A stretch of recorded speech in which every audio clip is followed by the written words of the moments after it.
TV news में आपका स्वागत है। मैं हूं स्तुति और आइए एक नजर डालते हैं शहर की प्रमुख सुर्खियों पर। सारनाथ चंद्रा चौराहे के समीप ट्रक ने स्कूल जा रहे छात्र को कुचला, मौके पर हुई मौत।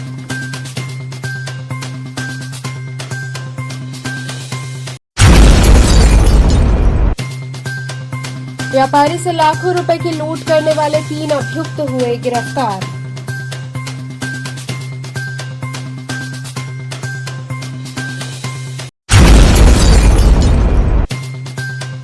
भक्ति काव्य के अध्येता प्रोफेसर सुखदेव सिंह की स्मृति में बीएचयू में हुआ व्याख्यान।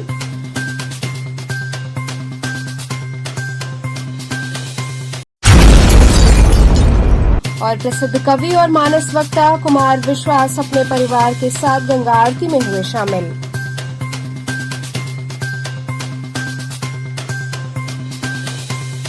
और अब खबरें विस्तार से।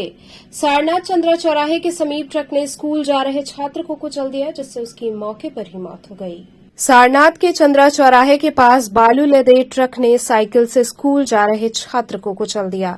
इससे उसकी मौके पर ही दर्दनाक मौत हो गई। घटना के बाद आक्रोशित लोगों ने सड़क पर चक्का जाम कर दिया। सूचना के बाद पहुंची पुलिस लोगों को समझाने में जुटी रही। वहीं ट्रक चालक मौका देखकर फरार हो गया। इकलौते बेटे की मौत से माता पिता सदमे में हैं।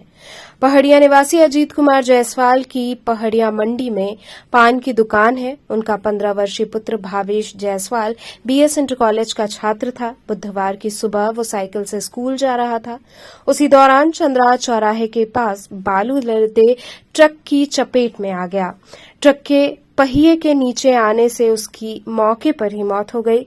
घटना के बाद कोहराम मच गया। घटनास्थल पर सैकड़ों की संख्या में लोग इकट्ठा हो गए। घटना से आक्रोशित लोगों ने चक्का जाम कर दिया। इससे मार्ग पर वाहनों की कतार लग गई। सूचना के बाद पुलिस मौके पर पहुंची। पुलिस लोगों को समझाने में जुटी रही। भावेश इकलौता पुत्र था। उसकी मौत से माता पिता पर दुखों का पहाड़ टूट पड़ा है। वहीं परिजनों में कोहराम मचा हुआ है। घटना को लेकर लोगों में काफी आक्रोश व्याप्त है। ये देखिए स्पीड से लड़का, अभी लड़की से लड़ेगा, डायरेक्ट सामने लड़ा है, उस साइड चला गया। पता नहीं कैसे चला दे, उसको लड़की भी नहीं दिखी।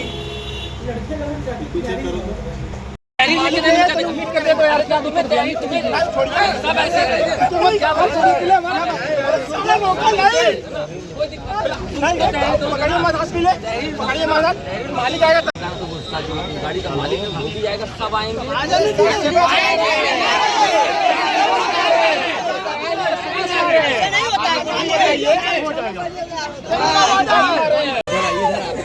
तू कैसा चल गई ले? हम मेला जाएंगे, हम मेला जाएंगे, तू कैसे गई ले? कहाँ गया? तू कैसे छोड़ के गई रे? आई रे अमन ललवा, आई रे अमन ललवा। आज सुबह लगभग 8:15 बजे चंद्रा चौराहे के पास से सूचना प्राप्त हुई कि एक बच्चे का एक्सीडेंट हो गया, जिस पर मेरा तत्काल पहुंचकर घटनास्थल का निरीक्षण किया गया। ये इस बच्चे का एक्सीडेंट एक ट्रक से हुआ। ये बच्चा स्कूल जा रहा था, जो कि 9th क्लास में पढ़ता है, और मौके पे ही इसकी मृत्यु हो गई, जिसके परिणामस्वरूप स्थानीय लोगों के द्वारा आक्रोश स्वरूप कुछ देर तक चक्का जाम जैसी स्थिति उत्पन्न की गई। लेकिन परिजनों से बात कर उनके द्वारा जो तहरीर दी गई, उस पर मुकदमा पंजीकृत किया जाना और अन्य कार्रवाई हेतु आश्वस्त किया गया, जिसके फलस्वरूप पंचायतनामा और करते हुए उनसे शव को पोस्टमार्टम हेतु मोर्चरी भिजवा दिया गया है। लेकिन नो एंट्री में जो है कि ट्रक घुसी है, इस पर जो है कि क्या विभागीय कार्रवाई की जाएगी?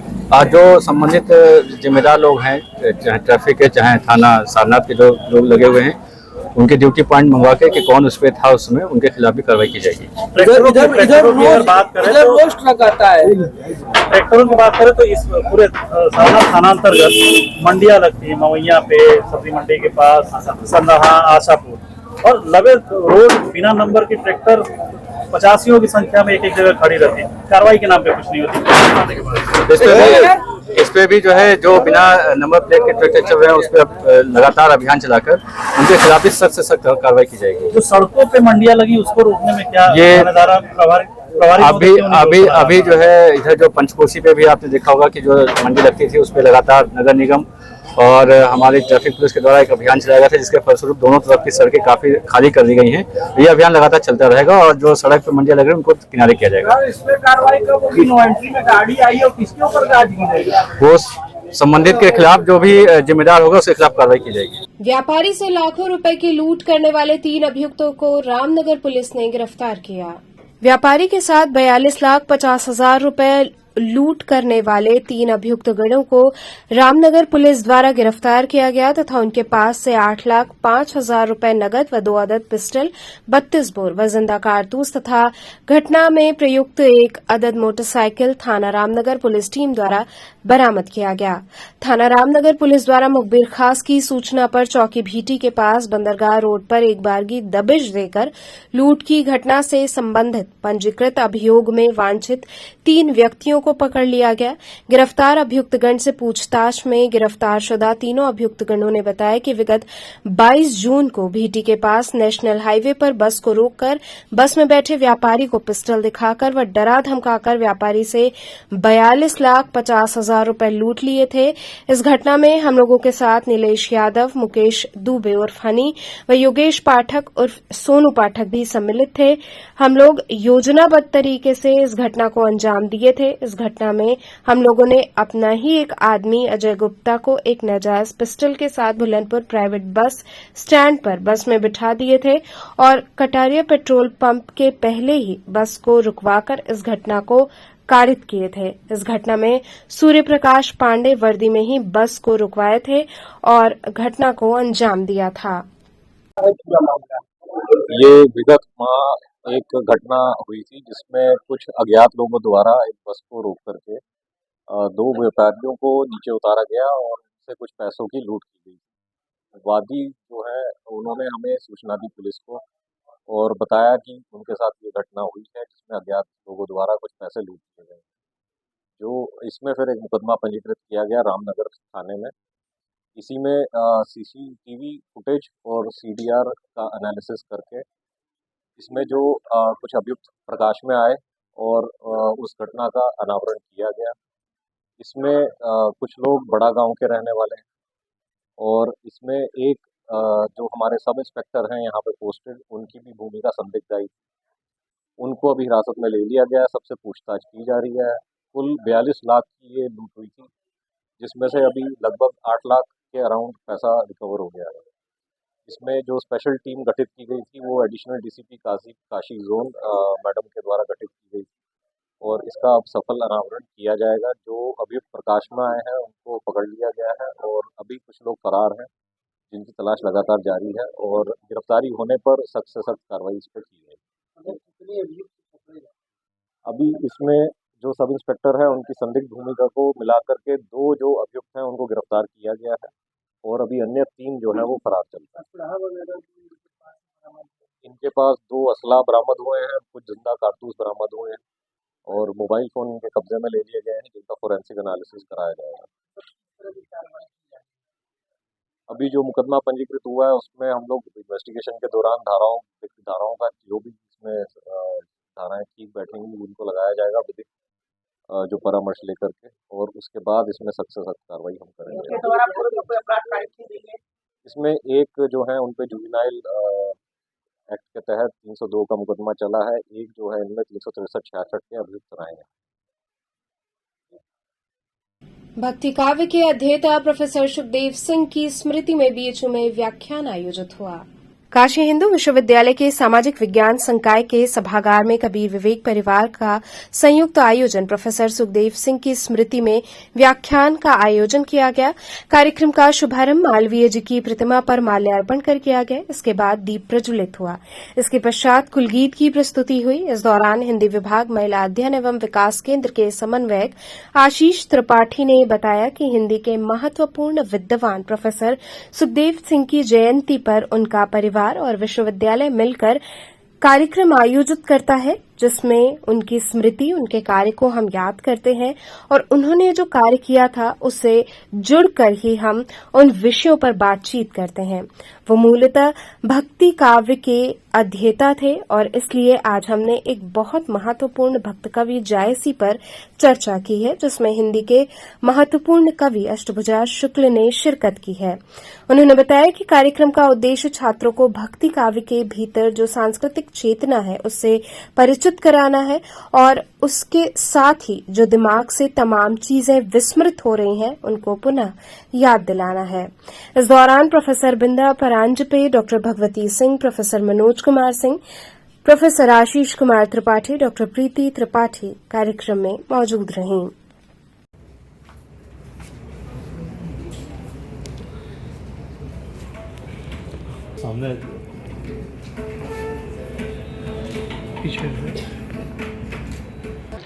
आज हिंदी के बहुत महत्वपूर्ण विद्वान थे प्रोफेसर शुकदेव सिंह। उनका परिवार और विश्वविद्यालय मिलकर ये वार्षिक आयोजन करता है जिसमें उनकी स्मृति, उनके काम को हम याद करते हैं और उन्होंने जो काम किया था उससे जुड़कर ही किसी विषय पर हम बातचीत करते हैं। वो मूलतः भक्ति काव्य के अध्येता थे और इसीलिए हमने आज एक बहुत महत्वपूर्ण भक्त कवि जायसी पर बात करने के लिए हिंदी के एक महत्वपूर्ण कवि श्री अष्टभुजा शुक्ल जी को आमंत्रित किया है। जायसी मध्यकाल के कवि थे। आज से लगभग 600 साल पहले वो हिंदी में हुए थे। उनकी भाषा मूलतः अवधी थी। उन्होंने एक नए तरह का छंद विधान रचा। ये वही छंद विधान था जिस पर आगे चलकर तुलसीदास ने रामचरितमानस की रचना की। यानी दोहा और चौपाई का जो कड़वक रामचरितमानस में मिलता है आपको, वो कड़वक मूलतः जायसी द्वारा बनाया गया था। और तुलसी भी अवधी के कवि थे और जायसी भी अवधी के कवि थे। तो जायसी बहुत महत्वपूर्ण कवि थे हिंदी के। भारतीय समाज में जो तरह तरह के विभाजन हैं उन विभाजनों को मिटाकर एक ख़ास तरह का मेल तैयार करने का काम उन्होंने कविता में किया। इस कार्यक्रम का उद्देश्य क्या है? इस कार्यक्रम का उद्देश्य छात्रों को भक्ति काव्य के भीतर जो चेतना है, सांस्कृतिक चेतना, उससे परिचित कराना और उसके साथ साथ वो तमाम चीज़ें जो दिमाग से विस्मृत हो रही हैं, हम भूल रहे हैं, उनको पुनः याद दिलाना है। और मेरे पिताजी स्वर्गीय प्रोफेसर शुकदेव सिंह हिंदी विभाग में थे। तो 2007 में वो स्वर्गवासी हुए 21 सितंबर को। उसके बाद से उनका जो अगाध साहित्य है, जो उन्होंने भक्ति काव्य पे काम किया, कबीर पे, रैदास पे, निर्गुण साहित्य पे, और काशी के प्रमुख विद्वानों में थे। देश विदेश के लोग यहाँ मिलने आते थे। तो हम लोगों को लगा, हालांकि मेरा विषय अलग था, मैं कृषि संकाय की हूँ और मेरा सब्जेक्ट जो है जेनेटिक्स प्लांट ब्रीडिंग है, फिर भी मेरी माता जी हिंदी की थी और हम लोगों ने उस परंपरा को बढ़ाते हुए यह निर्णय लिया कि भक्ति काव्य से जुड़े और कवि, साहित्यकार, चित्रकार जो भी अपनी कला में अग्रणी हो, उनको हम लोग प्रतिवर्ष उनके प्रोफेसर शुकदेव सिंह के जन्मदिन के दिन सम्मानित करके ये जयंती मनाएंगे। तो 2008 से हम लोग काशी हिंदू विश्वविद्यालय में, कभी हिंदी विभाग में, कभी सामाजिक विज्ञान संकाय में, कभी मालवीय मूल्य अनुशीलन केंद्र में, कभी महिला अध्ययन केंद्र में प्रतिवर्ष हम लोग ये जयंती मनाते हैं, जिसमें एक भक्ति काव्य के या किसी भी आलोचक का, साहित्यकार का जो अपने क्षेत्र में अग्रणी हो, उसका वक्तव्य होता है। दिन भर का एक कार्यक्रम होता है। पिछले 4-5 वर्षों से प्रोफेसर आशीष त्रिपाठी और प्रोफेसर मनोज कुमार सिंह, जो कि हिंदी विभाग के हैं, इन्होंने ये डिसाइड किया कि इस कार्यक्रम को राष्ट्रीय स्तर पे करने के लिए हमको एक निर्णायक मंडल राष्ट्रीय स्तर का बनाना पड़ेगा, क्योंकि यह प्रोग्राम नहीं तो सिर्फ काशी हिंदू विश्वविद्यालय में संक्रेदित हो जाएगा। तो 4 वर्षों पहले उन लोगों ने एक ज्यूरी या निर्णायक मंडल बनाया, जिसमें प्रोफेसर माधव हाड़ा, जो कि कई पुरस्कार से सम्मानित हैं, अब हिंदी जगत के सारे लोग उनके नाम से परिचित होंगे, और वरिष्ठ कवि अरुण कमल और प्रोफेसर आशीष त्रिपाठी स्वयं, ये तीनों उस निर्णायक मंडल के सदस्य बने।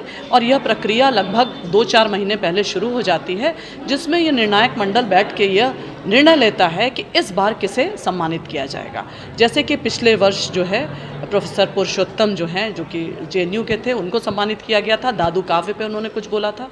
उसके बाद इस वर्ष जो है प्रोफेसर विश्वनाथ त्रिपाठी जी को ये सम्मान दिया गया है, जो कि 92 वर्षीय हैं, दिल्ली विश्वविद्यालय से सेवानिवृत्त हैं। चूँकि मेरे पिताजी के साथ वो इसी काशी हिंदू विश्वविद्यालय में छात्रावास में भी रहते थे, और उसके साथ साथ उन्होंने अपने क्षेत्र में जो कार्य किया है, इसके लिए यह कार्यक्रम इस बार दिल्ली में आयोजित होगा, जो इंडिया या तो वहाँ पे दिल्ली विश्वविद्यालय के किसी कॉलेज में इसको आयोजित किया जाएगा सितंबर माह में, और या तो इंडिया हैबिटेशन सेंटर जो है उसमें आयोजित किया जाएगा। आज 24 जुलाई के दिन ये कार्यक्रम में वरिष्ठ कवि श्री अष्टभुजा शुक्ल जी यहाँ पर अपना वक्तव्य देंगे। अवधि की जायसी और जायसी के अवधि विषय पर वो वक्तव्य देंगे, जिसमें पहली बार जो अवधि वर्ड यूज़ किया गया है वो अवध के लोगों के बारे में बोलने के लिए किया गया है कि अवधि लोगों के जायसी, और जायसी की अवधि में जो दूसरा शब्द है अवधि, वो भाषा पे है। इस पर उनका वक्तव्य हो गया और मैं बहुत शुक्रगुजार हूँ तहे दिल से, क्योंकि मैं यहाँ पे स्थानीय उदय प्रताप कॉलेज में प्रोफेसर हूँ, तो काशी हिंदू विश्वविद्यालय से मेरी पढ़ाई हुई है, तो मैं बहुत इस कार्यक्रम के लिए पूरी तरह से मैं ऋणी हूँ प्रोफेसर मनोज कुमार सिंह के और प्रोफेसर आशीष त्रिपाठी के। प्रोफेसर मनोज कुमार सिंह, अभी कुछ ही दिन पहले गुरु पूर्णिमा भी थी, और मैं प्रोफेसर मनोज कुमार सिंह को हमेशा कभी भी अपने शिष्यों को, उदय प्रताप कॉलेज तो माना जाता है गुरु शिष्य परंपरा के लिए, मैं अपने शिष्यों को भी उदाहरण देती हूँ कि शिष्य हो तो प्रोफेसर मनोज कुमार सिंह जैसा, जो मेरे पिता के बड़े ही प्रिय शिष्य थे और 2008 से ही उन्होंने इस कार्यक्रम की कमान संभाल ली, और किस तरह से उन्होंने इस कार्यक्रम का आयोजन किया है, ये काशी हिंदू विश्वविद्यालय ही नहीं, अब पूरे देश के लोग इस कार्यक्रम के साक्षी हो रहे हैं। तो मैं सबसे पहले काशी हिंदू विश्वविद्यालय के हिंदी विभाग, काशी हिंदू विश्वविद्यालय के सामाजिक विज्ञान संकाय के साथ प्रोफेसर आशीष त्रिपाठी और प्रोफेसर मनोज कुमार सिंह का बहुत हार्दिक धन्यवाद करती हूँ कि हम लोग तो इस कार्यक्रम में एक बाहरी तौर से समर्थित करते हैं, पर मूल रूप से इस कार्यक्रम का आयोजन और प्रसिद्ध कवि और मानस वक्ता कुमार विश्वास ने अपने परिवार के साथ गंगा आरती देखी। इस दौरान वे मंत्रमुग्ध नजर आए। प्रसिद्ध कवि और मानस वक्ता कुमार विश्वास 3 दिवसीय पारिवारिक प्रवास पर काशी में हैं। मंगलवार को उन्होंने बाबा विश्वनाथ के दरबार में सविधि पूजन किया। शाम को दशाश्वमेध घाट पर गंगा आरती में शामिल हुए। शाम को कुमार विश्वास परिवार के साथ दशाश्वमेध घाट पर गंगा सेवा निधि की गंगा आरती में शामिल हुए। मां गंगा का वैदिक रीति से पूजन किया व भगवती मां गंगा की आरती देख मंत्रमुग्ध नजर आए। गंगा सेवा निधि के अध्यक्ष सुशांत मिश्रा, कोषाध्यक्ष आशीष तिवारी, सचिव सुरजीत सिंह, सचिव हनुमान यादव ने अंगवस्त्र, मोमेंटो और प्रसाद देकर उनका स्वागत किया। जाने से पहले गंगा सेवा निधि की विजिटर बुक में कुमार विश्वास ने अपनी लिखी पंक्तियां दर्ज करी।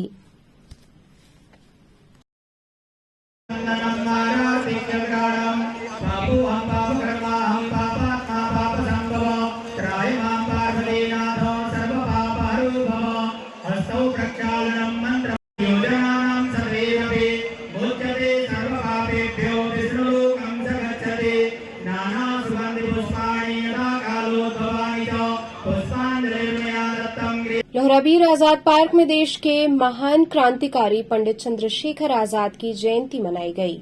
हिंदू युवा वाहिनी वाराणसी महानगर एवं त्रिशक्ति सेवा फाउंडेशन के तत्वावधान में पंडित चंद्रशेखर आजाद मंडल के सभी कार्यकर्ताओं के द्वारा भारत के महान क्रांतिकारी पंडित चंद्रशेखर आजाद जी की जयंती मनाई गई।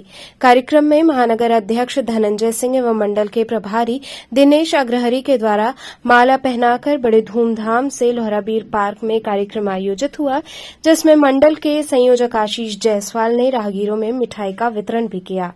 इस दौरान प्रमुख रूप से नीतीश सिंह, दिनेश अग्रहरी, आशीष जायसवाल, गौतम मोदनवाल आदि लोग उपस्थित रहे। आज हम सभी पंडित चंद्रशेखर आजाद जी का जन्मतिथि मना रहे हैं। आज इस देश के महान क्रांतिकारी जिन्होंने आज हजारों लाखों युवाओं को एक प्रेरणा स्रोत दिया, जिससे देश की आजादी में जिन्होंने बड़ा अपना योगदान दिया, सहयोग दिया। आज ऐसे महान क्रांतिकारियों का हम सभी कार्यकर्ताओं ने पुष्पांजलि करके माल्यार्पण करके जन्मदिन मना रहे हैं। क्या संदेश देते हैं इस कार्यक्रम के माध्यम? संदेश ये देना चाहेंगे, देखिए आज क्या है कि हर कोई भगत सिंह, सुखदेव, राजगुरु पैदा हो, लेकिन पड़ोसी के घर में, अपने घर में नहीं, क्योंकि अपने घर में जब राजगुरु, भगत सिंह, सुखदेव ऐसे क्रांतिकारी जब होंगे तो उनको बलिदान देना पड़ेगा। आज समाज को ये देखना पड़ेगा कि भगत सिंह, राजगुरु हो जो ऐसे धर्म और संस्कृति के अवहेलना करते हैं, उनके लिए एक जोरदार तमाचा पड़े और समाज में ऐसे क्रांतिकारियों की आवश्यकता भी है जो निरंतर ऐसे देश में जो आतताई है उनके ऊपर एक खुदाराघात करें। इसी कड़ी में लोहराबीर व्यापार समिति द्वारा लोहराबीर स्थित आजाद पार्क में चंद्रशेखर आजाद जी की जयंती मनाई गई। व्यापारियों ने चंद्रशेखर आजाद की प्रतिमा पर माल्यार्पण कर उन्हें नमन किया और भारत माता की जय, चंद्रशेखर आजाद अमर रहे इत्यादि के नारे लगाए। इस मौके पर समिति के सभी व्यापारी सम्मिलित हुए। भारत माता की जय, भारत माता की जय, भारत माता की जय, वंदे मातरम, वंदे मातरम, वंदे मातरम। अमर शहीद चंद्रशेखर आजाद अमर रहे, अमर शहीद। भारत माता की जय, भारत माता की जय, भारत माता की जय, भारत माता की जय, वंदे।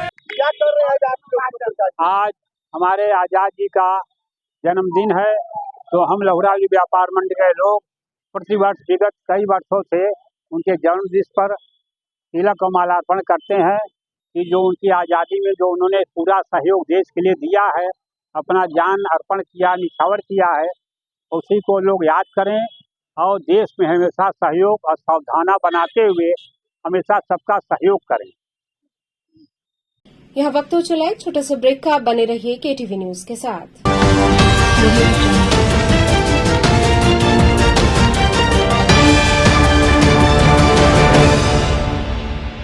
खबरों से जुड़े रहने के लिए हमारे चैनल केटीवी वाराणसी को सब्सक्राइब करें और लेटेस्ट अपडेट्स के लिए बेल आइकन को प्रेस करें।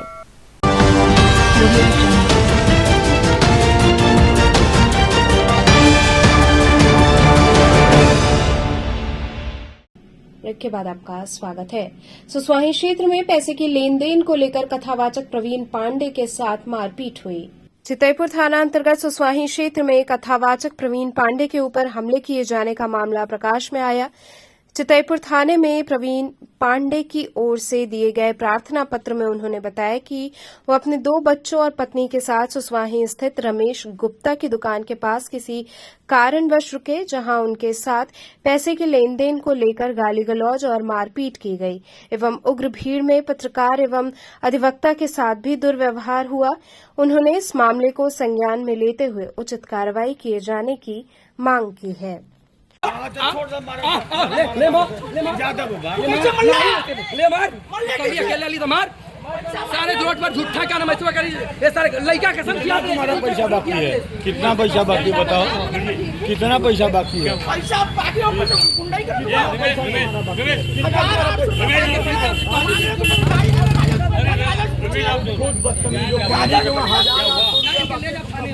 क्या हुआ? अरे 500 आगे पैसा मारे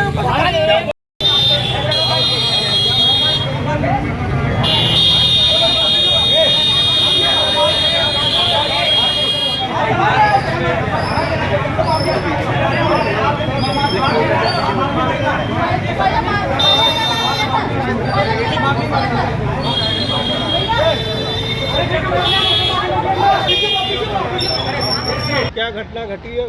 यहाँ हमारे पति को बर्तन वाले दुकान वाले लोगों ने मिल के मारा है और झूठा आरोप लगा रहे हैं कि उनका पैसा बाकी है हमारे यहाँ। बर्तन वाले क्या नाम? रमेश। क्या हुआ रहा? वो दुकान पे आए थे अपने बच्चों के साथ कुछ सामान लेने के लिए, उसी पे लोग कहे कि हमारा पैसा बाकी है, हमारा पैसा दीजिए, तो कहे कि कहाँ पैसा बाकी है, इसी पे लोग लगे हैं मिल के मारने। लोग कितने लोग रहे होंगे? कम से कम 200-300 लोग रहे होंगे। तो गुरुजी कहाँ मतलब अभी है?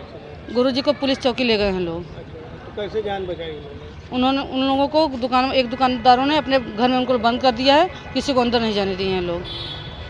क्या मांग करती हैं आप प्रशासन से? प्रशासन से हम मांग कर रहे हैं कि हमारे पति निर्दोष हैं, छोटे छोटे बच्चों को पाल रहे हैं, उनकी कोई गलती नहीं है, उनको तुरंत उनको छुड़वाया जाए।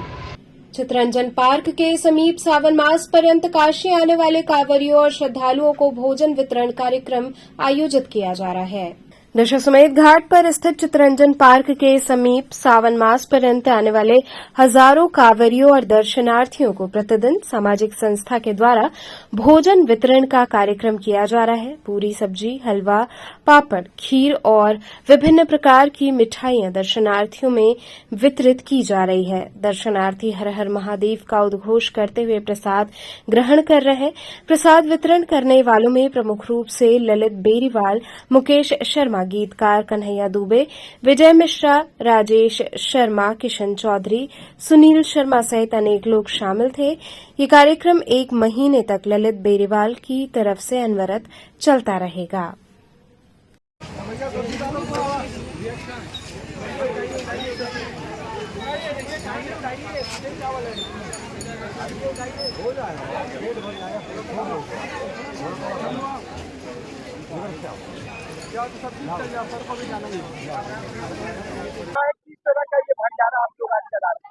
ये भंडारा आप भी देख सकते हैं। ये हमारे कांवड़ का जो मंथ शुरू हो चुका है श्रावण महीना में, हर कांवड़ यात्री के लिए, हर इंसान के लिए जो भूखा है उनके लिए ये पूरा सावन भर का ये अरेंजमेंट रहेगा।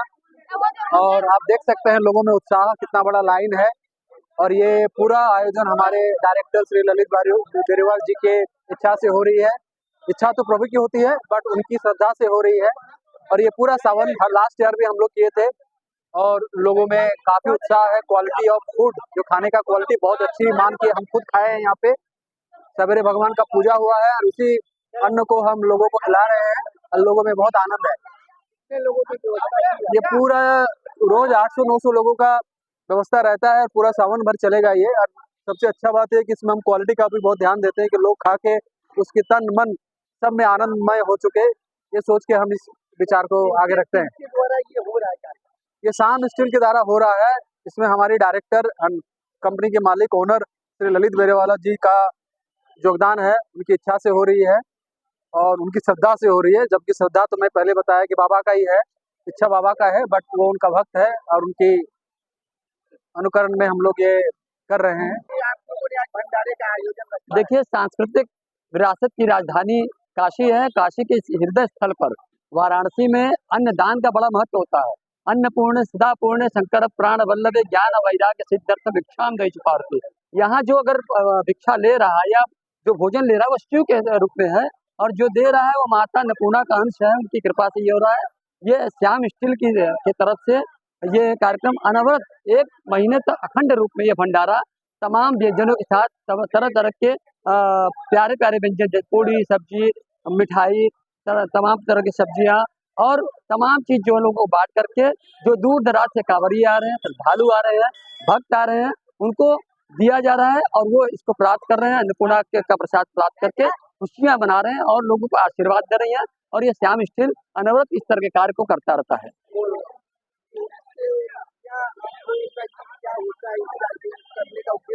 ये देखिए, परोपकार परमो धर्म, परोपकार करना एक परम धर्म है और एक परोपकार की दृष्टि से हम लोगों ने ये वितरण किया है और लगभग हजारों लोग लाइन में पंक्तिबद्ध होकर के ये लगभग अपने भोजन को प्राप्त कर रहे हैं और बाबा का दर्शन कर रहे हैं। ये 1 महीने सावन पर्यंत चलता रहेगा। रुद्राक्ष कन्वेंशन सेंटर में बजट पर चर्चा आयोजित हुई। लोगों ने बजट पर अपने विचार रखे। सिगरा स्थित रुद्राक्ष कन्वेंशन सेंटर में इंडियन इंडस्ट्रीज एसोसिएशन की ओर से नई सरकार के बजट का सजीव प्रसारण एवं परिचर्चा आयोजित हुई। वित्त मंत्री भारत सरकार द्वारा पेश किए गए केंद्रीय बजट पर small industries association Ramnagar, industrial association, tourism welfare संगठन, व्यापार मंडल के प्रतिनिधि एवं मिर्जापुर, जौनपुर सहित अन्य जिलों के प्रमुख उद्यमियों की सहभागिता रही। इस अवसर पर प्रधान आयुक्त जीएसटी से अपर आयुक्त एसजीएसटी सहित बैंक के उच्च अधिकारी, चार्टर्ड अकाउंटेंट, प्रमुख अर्थशास्त्री, उद्यमी एवं व्यापारी बजट विश्लेषण पर चर्चा किए। कार्यक्रम में स्वागत उद्बोधन आर.के. चौधरी, राष्ट्रीय उपाध्यक्ष इंडियन इंडस्ट्रीज एसोसिएशन ने दिया।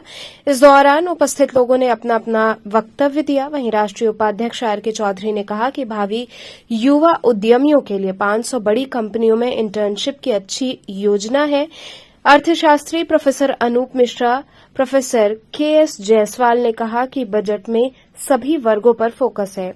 संयुक्त आयुक्त उद्योग उमेश कुमार सिंह ने कहा कि किसानों के साथ युवाओं उद्यमियों को प्रोत्साहित करने वाला बजट है। व्यापारी अजय कुमार ने कहा कि एक बड़ा वर्ग निम्न और मध्यम वर्गीय दुकानदारों का है जिसको निराशा हाथ लगी है। नहीं, बजट जो आज का माननीय वित्त मंत्री ने प्रस्तुत किया वो 2047 के विकसित भारत को दृष्टि में रखते हुए प्रस्तुत किया। बजट को हम ये कह सकते हैं कि संतुलित बजट है, लेकिन बहुत उत्साह वाली बात इसमें नहीं है। आज कई चीजें एमएसएमई के लिए उन्होंने ठीक किया है। जैसे आज मुद्रा लोन जो 10 लाख की लिमिट थी उसको उन्होंने बढ़ाकर 20 लाख रुपया कर दिया है। उसी तरह से आज युवाओं को रोजगार देने के अवसर के लिए उन्होंने जो एक 500 जो चुनिंदा कंपनी है उनमें स्किलिंग के लिए, इंटर्नशिप के लिए उनको 500 कंपनियों में और अवसर मिलेंगे। उससे उनकी प्रतिभा निखरेगी और उद्यमिता निखरेगी, अच्छा अवसर मिलेगा। और एग्रीकल्चर के लिए भी ठीक किया है, किसानों के लिए, महिलाओं के लिए भी उन्होंने 3 लाख करोड़ से ज़्यादा का प्रोविज़न किया है। मिला-जुला के ठीक रहा, लेकिन एमएसएमई और व्यापार के लिए आज ऑनलाइन में उल्टा जो है उनके ऊपर टैक्स जो है घटा दिया, जबकि ऑनलाइन से पूरा खुदरा व्यापार जो है वो मर रहा है। तो मिला-जुला के आज उद्यम और व्यापार को जो उम्मीद थी, वो पूरी नहीं हो पाई। कितना लाभ किसको मिल रहा है आज की? नहीं, मिलने के लिए तो अब उन्होंने 50 लाख करोड़ रुपए का बजट बनाया है, इंफ्रा के लिए भी किया है, एग्रीकल्चर के लिए किया है, एमएसएमई को भी दिया है। लेकिन मिला-जुला कर आप ये समझिए कि आज जिस तरह से एमएसएमई का योगदान है, आज 30% देश की जीडीपी में योगदान है, 45% एम्प्लॉयमेंट में आज उनका कंट्रीब्यूशन है। उस रेशियो में देखिए तो कुछ नहीं, निराश किया। आज व्यापार 20 करोड़ खुदरा व्यापारी हैं देश में, और आज उनके लिए आज ई-कॉमर्स से वो मर रहे हैं।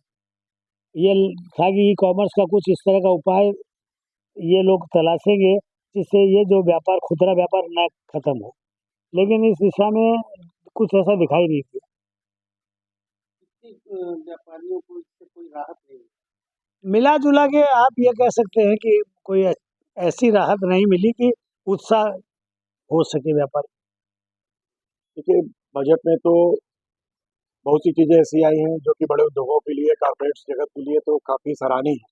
लेकिन जो भारत का असंगठित क्षेत्र का व्यापार है, खुदरा व्यापार है, और जो हमारा मध्यम वर्गीय जो व्यापारी है, जिसको इस ऑनलाइन के समय में काफ़ी जलालत झेलनी पड़ती है, किस तरीके से बाजार में कंपटीटर है, तमाम चीज़ें हैं, तो इनको बड़ी उम्मीद थी इस बजट से कि सरकार इस बजट में इस मध्यम वर्गीय व्यापारियों के लिए, ट्रेडर्स के लिए और असंगठित क्षेत्र के व्यापारियों के लिए कुछ ऐसी स्कीम और ऐसी चीज़ें लाएंगे।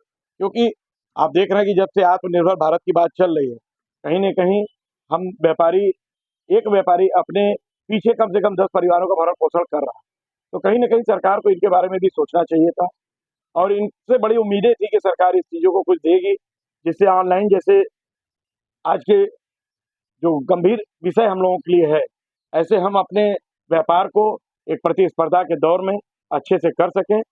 निश्चित ही जो पूरा समावेशी बजट है और एक लॉन्ग टर्म बजट है, माननीय प्रधानमंत्री जी की 2047 का जो विजन है, उसको ध्यान में रख के ये बजट है, तो निश्चित आगे कहीं न कहीं इस पे अमेंडमेंट होगा और मध्यम वर्गीय व्यापारियों के बारे में भी सरकार सोचे। तो इससे व्यापारी या खुश की बात नहीं है। बात तो ये है कि हमें उम्मीद थी इस बजट से कि शायद कुछ मिले, लेकिन आप देखते हैं कि जो माननीय प्रधानमंत्री जी का जो बजट आता है, वो लोक लुभावन या चुनावी बजट नहीं होता है। वो एक दूरदर्शी बजट होता है, समावेशी बजट होता है, और सभी वर्गों का ख्याल करते हुए बजट होता है। तो निश्चित हम पुनः आपके माध्यम से मांग करना चाहते हैं कि आगे इस बजट में कुछ संशोधन के तहत असंगठित क्षेत्र के व्यापारियों को और खुदरा व्यापारियों को तमाम राहत दी जाए, जिससे उनका व्यापार सुगम चले। देखिए, आज का जो बजट आया है, 7वां बजट, ये इसको बहुत बढ़िया बजट तो नहीं कहा जाएगा, संतुलित है 50-50 में। और विपक्ष भी कह रहा है कि इन्होंने मेरा जो है मैनिफेस्टो से चुराया हुआ बजट पेश किया है, तो ठीक है, उसके लिए तो अच्छा ही है फिर इसका मतलब। मगर व्यापारियों के लिए और आम जन के लिए ऐसा कुछ विशेष नहीं है। 3 से 7 लाख रुपए की जो इनकम पे उस पर टैक्स इन्होंने जो घटाया है, 10% से 5% किया है, ये थोड़ा सराहनीय रहा है। और मुद्रा लोन जो ये इन्होंने 10 से 20 लाख कर दिया है, ये भी एक अच्छा अपने आप में रहा है। बाकी कोई एसएमई पे जो कुछ है, थोड़ा बहुत सुधार किया गया है। बहुत अच्छा नहीं कहा जाएगा, मगर ठीक है, संतुलित बजट है। हम लोग उम्मीद करेंगे कि सरकार थोड़ा व्यापारियों पर भी ध्यान दे, क्योंकि काफ़ी ज़्यादा व्यापारियों को निराशा लगातार मिलती जा रही है, ये अच्छी बात नहीं है। इस वर्ष का बजट कैसा लगा? इस वर्ष का बजट बहुत ही बढ़िया और देश हित में है। जिस प्रकार से माननीय वित्त मंत्री श्री निर्मला सीतारमण जी ने यह बजट हम लोगों को प्रेषित किया है, और विशेष तौर से 2-3 जगह पर बहुत ही, जैसे ज्वेलरी सेक्टर में, कृषि क्षेत्र में और रक्षा के क्षेत्र में, और उसके साथ साथ ये आपके चिकित्सा क्षेत्र में भी बहुत ही संतुलित बजट दिया है। हमारे ज्वेलरी सेक्टर में एक बहुत पहले से ही हमारे राष्ट्रीय अध्यक्ष आदरणीय श्री कश्मीर सिंह राजपूत जी, जो कि अखिल भारतीय स्वर्णकार संघ के राष्ट्रीय अध्यक्ष हैं, उनकी एक मांग पत्र बहुत पहले से पीयूष गोयल जी को भी दिया गया था, और माननीय जो वर्तमान वित्त मंत्री उनको भी दिया गया था कि इसमें इम्पोर्ट ड्यूटी घटाया जाए। हालांकि 2 बार पहले तो नहीं घटाया गया, लेकिन तीसरे कार्यकाल में हमारी बातों को सुना गया। इसका मैं स्वागत करता हूं और इसके लिए धन्यवाद भी देता हूं। इसमें 15% करीब ये समथिंग इम्पोर्ट ड्यूटी थी, आज हमारे यहाँ जो 6% कर दिया है। इसके लिए एक बहुत बड़ा इसका लाभ मिलेगा कि ज्वेलरी सेक्टर में हमारे जो मझोले और छोटे कारीगर बंधु हैं, व्यापारी बंधु, उनके लिए काम का एक बहुत बड़ा ग्रोथ बढ़ेगा। इससे हमारा व्यापार भी बढ़ेगा और जो स्मगलिंग होती थी, जो कि टैक्स चोरी करते थे, वो अपने आप कम हो जाएगी। इसके लिए मैं पुनः अपने उत्तर प्रदेश स्वकार संघ की ओर से भी माननीय वित्त मंत्री और प्रधानमंत्री जी को बधाई देता हूँ, धन्यवाद देता हूँ। साथ ही जो इस समय लगातार आप देख रहे हैं कि हमारे देश में क्या पूरी दुनिया में कैंसर का बहुत ज़्यादा यह रोग बढ़ता चला जा रहा है और कैंसर के रोग बहुत महंगी होने के कारण बहुत से इससे लोग हमारे जो हैं, हमारे साथी जो गुजर जा रहे हैं, उनका कोई इलाज ठीक से नहीं हो पा रहा है। उस पर भी इन्होंने इम्पोर्ट ड्यूटी घटाई है। तो इस चिकित्सा क्षेत्र में भी कैंसर के प्रति बहुत ही अच्छा यह कदम है और कृषि क्षेत्र में भी आपने बहुत सी कृषि में जो बहुत स्लैब दिया है, बहुत अच्छा है। आयकर का भी जो रिटर्न दिया है, इसमें भी बहुत अच्छा स्लैब दिया है। 5-7 लाख से 7 लाख तक उन्होंने छूट कर दिया है 5% पर। और हालांकि 3 लाख का जो कोई टैक्स नहीं, इसको भी 5 लाख करना चाहिए था, लेकिन ये संभव नहीं हो सकता है आगे इसमें कुछ सुधार करें, ऐसी हमारी आशा है। और बाकी बजट बिल्कुल हर एक क्षेत्र में और रक्षा क्षेत्र में बहुत भी शानदार रहा है। यह देश हित में बजट है, इसके लिए मैं पुनः बहुत बहुत बधाई देता हूँ। सारनाथ अंतर्राष्ट्रीय स्थल पर स्ट्रीट वेंडर्स को दुकान आवंटित हुई। केंद्र एवं राज्य सरकार लगातार स्ट्रीट वेंडर्स को बढ़ावा व उनको मजबूत बनाने में जुटी हुई है। इसकी बानगी पीएम मोदी के संसदीय क्षेत्र वाराणसी में भी देखने को मिल रही है। वाराणसी के सारनाथ में सैकड़ों स्ट्रीट वेंडर्स को अंतर्राष्ट्रीय स्थल पर दुकान लगाने की अनुमति प्रदान की गई है। अंतर्राष्ट्रीय स्थल पर दुकान मिलने से दुकानदारों में खुशी का माहौल है। दुकानदारों की माने तो पीएम मोदी और सीएम योगी महत्वाकांक्षी योजना के तहत उनके लिए वेंडिंग जोन अंतर्राष्ट्रीय स्थल पर दिया गया है।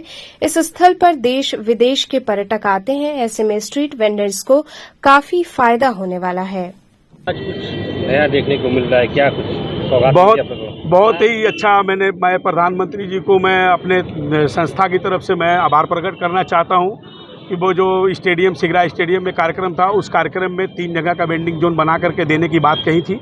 आज हम लोगों को जो वेंडिंग जोन पहला मुझे देखने को मिल रहा है कि सारनाथ में वेंडिंग जोन हम गरीबों के लिए माननीय प्रधानमंत्री जी के द्वारा जो है मिल रहा है यहाँ पर। और जो भी यहाँ की सुंदरता दिख रही है, के कंस्ट्रक्शन भी जो यहाँ पर काम कर रहा है, बहुत ही अच्छे ढंग से काम कर रहा है और इनकी भी मैं प्रशंसा करता हूँ कि इनका भी काम अच्छे ढंग से हो रहा है, होने दीजिए। और जो वेंडिंग जोन में हम लोगों को कार्ड मिलना है, वो हमारा निर्धारित स्थान तय है कि सारनाथ म्यूजियम तिराहा से लेकर के सारनाथ चौक तक वेंडिंग कार्ड मिलना है। इसमें 286 कार्ड सरकार जो कि सर्वे करा पाई है, सत्यापन करा पाई है, जो कि यहाँ पर 462 दुकानदार हैं, लगभग 462 दुकानदार हैं। कुछ कोरोना काल में हमारे वेंडर नहीं मिल पाए और वेंडर नहीं मिल पाए तो उसमें छूट गए थे। अब वेंडर अपने स्थान पर वेंडिंग कर रहे हैं। तो मैं यही चाहता हूँ कि हवेलिया पर लगभग 4 दुकानदार हैं, वहाँ पर पूरे के पूरे दुकानदार गायब हैं। वेंडिंग जोन ना होने से किस तरह की दिक्कतें आप लोगों के सामने आ रही थी और अब क्या स्थिति है? वेंडिंग जोन न होने से नगर प्रशासन, नगर निगम द्वारा हम लोगों को अतिक्रमण के नाम पर उजाड़ा जा रहा था। आज यहाँ पर वेंडिंग जोन होने से नगर निगम की गाड़ी नहीं आती है, वो आशापुर से ही वापस चली जाती है, सारनाथ की तरफ नहीं आती। अंतर्राष्ट्रीय स्थान पर आप लोगों को वेंडिंग जोन मिला है, कितनी खुशी है, सरकार को क्या करना चाहेंगे? हमें तो खुशी के साथ साथ मैं यही कहूँगा कि माननीय प्रधानमंत्री जी ने इंटरनेशनल प्लेस, अंतर्राष्ट्रीय स्थान पर हम लोगों को स्थान मिला है, यही बहुत बड़ी खुशी है। और मैं देख रहा हूँ कि बनारस ही नहीं, पूरे यूपी में एक लहर जो चल रही है माननीय प्रधानमंत्री जी का, ये हम चाह रहे हैं कि हर जहाँ भी ये धार्मिक स्थल है वहाँ पर वेंडरों को वेंडिंग जोन बना करके वेंडरों को बसा दिया जाए। अनिल जी, वेंडिंग जोन मिलने के बाद क्या बदलाव आया है वेंडरों में? वेंडिंग जोन मिलने के बाद यह बदलाव आया कि जो हमारे वेंडर हैं अपने अपने स्थान पर और एक लाइन में, एक लेंथ में स्वच्छता का ध्यान देखते हुए माननीय प्रधानमंत्री जी के मुख से बोले हुए वेंडिंग जोन के बारे में और सभी वेंडरों को अपने अपने पुनः स्थान पर स्थापित करने का वेंडिंग जोन जो कि बीडीए से उपलब्ध कराया गया है। उसमें बीडीए, डूडा, नगर निगम तीनों विभाग इन्वॉल्व है और केके कंस्ट्रक्शन द्वारा वेंडिंग जोन पर बेहतरीन तरीके से वेंडिंग जोन के पास उसको वेंडिंग प्लेस के आधार पर वेंडिंग बना दिया गया है। इसलिए हम लोग केके कंस्ट्रक्शन का भी धन्यवाद करते हैं और सारे विभागों का। पीएम और सीएम से क्या कहना चाहिए? पीएम सीएम से हमारा यही कहना है कि जिस तरह पीएम स्वनिधि योजना लाएं उसमें हमारे वेंडर जो है कि बढ़ चढ़कर हिस्सा लिए और भी ऐसी योजना लाएं जो कि हमारे मूल जो वेंडर हैं जो वेंडिंग जोन करते हैं उनको और सारी योजनाएं मिलें। तो चलते चलते पुनः एक नजर डालते हैं शहर की प्रमुख सुर्खियों पर। सारनाथ चंद्रा चौराहे के समीप ट्रक ने स्कूल जा रहे छात्र को कुचला, मौके पर हुई मौत।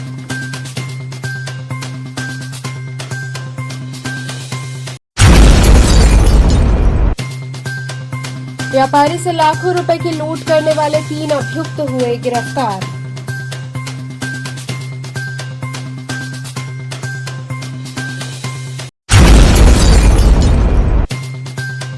भक्ति काव्य के अध्येता प्रोफेसर सुखदेव सिंह की स्मृति में बीएचयू में हुआ व्याख्यान।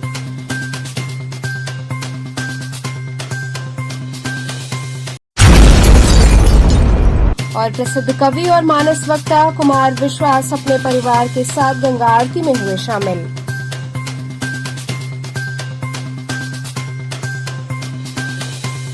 तो थे आज के समाचार, कल फिर होगी मुलाकात, तब तक के लिए नमस्कार।